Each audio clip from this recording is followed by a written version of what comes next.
మనిషి ఆధ్యాత్మిక జీవితం ఎంత అద్భుతంగా ఉంటుందంటే, ఒక ఆధ్యాత్మిక ప్రయాణం చేసేటువంటి ఒక భక్తుడికి కత్తి మీద సాములాగా ఉంటుంది జీవితం. ఎలాగంటే, పరమాత్మని పూర్తిగా నమ్మి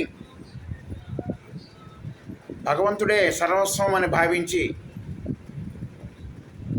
మనసా వాచా కర్మణ పరమాత్మని నమ్మి ఆయనే నా యొక్క జీవితం ఉద్ధరిస్తాడు, ఆయనే నన్ను బాగు చేస్తాడు అని పూర్తిగా నమ్మిన వ్యక్తికి ఎన్నో ఒడిదుడుకులు ఎదురైనా కూడా, ఎన్నో కష్టాలు ఇబ్బందులు ఎదురైనా కూడా పట్టు సడలని ఒక దృఢమైనటువంటి విశ్వాసం పరమాత్మ మీద ఉన్న భక్తుడికి కొంచెం ఆలస్యమైన ఫలితం తప్పకుండా దొరుకుతుంది. పరమాత్మ ఆశీస్సులు ఎప్పుడూ ఉంటాయి.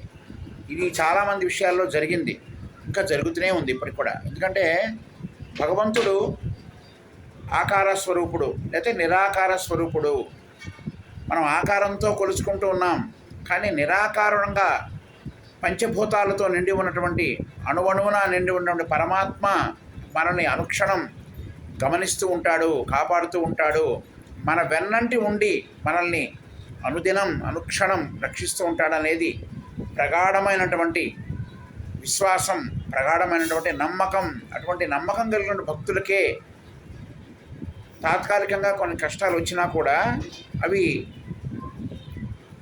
తుఫానికి గాలి ధూళి రేణువులు కొట్టుకుపోయినట్టుగా కొట్టుకుపోతాయి. అందువల్ల పరమాత్మ మీద దృఢమైనటువంటి విశ్వాసం ఉంచితే ఎప్పటికైనా మనకి మంచే జరుగుతుంది. భగవంతుడిని నమ్మినవాడు ఎప్పుడూ చెడిపోడు అనేది ఒక శాస్త్రవచనం. కాబట్టి పరమాత్మని నమ్మి ఉండాలి. ఊరికొరికే మనం పట్టు సడలించుకుని నమ్మకాన్ని కోల్పోకూడదు అనేది అందరికీ తెలిసిన విషయమే. నేటి మనం ఒక విషయం గురించి మాట్లాడుకుంటున్నాం. ఏమిటంటే అది భగవద్గీత. మనకు అందరికీ తెలుసు భగవద్గీత ప్రపంచవ్యాప్తంగా భగవద్గీత యొక్క విశిష్టత, దాని యొక్క గొప్పతనం తెలియని వారు ఎవ్వరూ లేరు అంటే అతిశయోక్తి కాదు. హిందూ మతంలో భగవద్గీత అనేది ఒక అత్యున్నత శిఖరం వంటిది.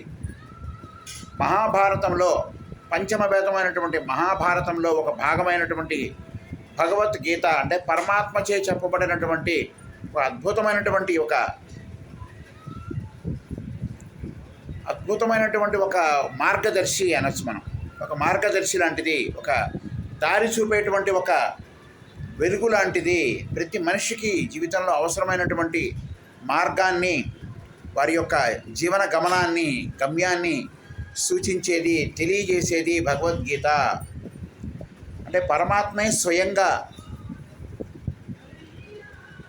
ఏం చేయాలి, మనిషి యొక్క స్థితిగతులు ఏమిటి, అతని కర్మఫలాలు ఎలా తీరతాయి, ఏ విధంగా అతను ఉద్ధరింపబడతాడు, ఏ విధంగా వైరాగ్యంగా ఉండాలి, ఏ విధంగా జ్ఞానాన్ని సముపార్జించాలి, ఏ విధంగా గౌరవించాలి పెద్దలని, ఏ విధంగా పరమాత్మని సేవించాలి, ఈ విధంగా అనేక అధ్యాయాలలో ప్రపంచాన్ని అంతటికీ కూడా ఒక మార్గదర్శనం చేసినటువంటి కృష్ణ పరమాత్మ.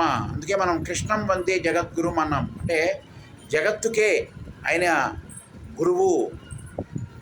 కృష్ణం వందే అంటే కృష్ణుడికి, అటువంటి పరమాత్మకి అనునిత్యం పాద నమస్కారం చేయాలి. ఎందుకంటే ప్రపంచానికి ఒక దిశానిర్దేశాన్ని చూపినటువంటి అద్భుతమైనటువంటి గ్రంథం భగవద్గీత. కాబట్టి ఈ భగవద్గీతని మనం కొన్ని శ్లోకాలతో, దాని అర్థ తాత్పర్యాలతో చెప్పుకుందాం. దాని యొక్క విశిష్టతని, దాని యొక్క గొప్పతనాన్ని, పరమాత్మ చూపినటువంటి మార్గదర్శనాన్ని మనం అనుసరిద్దాం. పరిత్రాణాయ సాధూనాం వినాశాయ చ దుష్కృతాం ధర్మ సంస్థాపనార్థాయ సంభవామి యుగే యుగే. యదా యదా హి ధర్మస్య గ్లానిర్భవతి భారత అభ్యుత్థానమధర్మస్య తదాత్మానం శ్రుయామ్యహం. అంటే ఎప్పుడెప్పుడైతే ధర్మానికి హాని జరుగుతుందో, అధర్మం పెరిగిపోతుందో, అప్పుడప్పుడు ఆయా కాలాల యందు పరమాత్మ అనేక రూపాలలో ఈ భూమి మీద అవతరిస్తూ ఉంటాడు అనేది ఈ శ్లోకం యొక్క అర్థం. అది స్వయంగా పరమాత్మే చెప్పుకున్నాడు. ఎప్పుడైతే ధర్మం నశిస్తుందో, అధర్మం పెరిగిపోతుందో అప్పుడు నేను అవతరిస్తాను, నా అవతారము ఈ భూమి మీద వస్తుంది అని ఖచ్చితంగా ఆయన చెప్పాడు. కాబట్టి మనం ఏ సాధువులైతే, ఏ సజ్జనులైతే ఇబ్బందులు కష్టాలు పడుతూ ఉన్నారో, వినాశకాలము అంటే పాపపు కాలము, పాపాత్ములు పెరిగిపోయారో వారందరినీ శిక్షించడానికి నేను భూమి మీద అవతరిస్తాను అని స్వయంగా చాటినటువంటి పరమాత్మ కృష్ణం వందే జగద్గురుం అన్నాం. కాబట్టి ఈ భగవద్గీత యొక్క వైశిష్టతని, దాని యొక్క అర్థాన్ని, పరమార్థాన్ని, ప్రపంచానికి దాని యొక్క ఉపయోగాన్ని కొన్ని ఎపిసోడ్స్ ద్వారా మనం రాబోయే ఎపిసోడ్స్లో మనం తెలుసుకుందాం. భగవద్గీత జీవన గీత, మన జీవన గమనాన్ని నిర్దేశించేది భగవద్గీత. కాబట్టి ఈ యొక్క భగవద్గీత యొక్క విశిష్టతని, దాని యొక్క ప్రాధాన్యతని, ఉపయోగాన్ని, ప్రపంచానికి దాని యొక్క ఉపయోగాన్ని మనం చాటి చెప్తూ కొన్ని ఎపిసోడ్స్తో ఆ శ్లోకాలు, అర్థాలు, తాత్పర్యాలతో చెప్పుకుందాం. జై శ్రీకృష్ణ.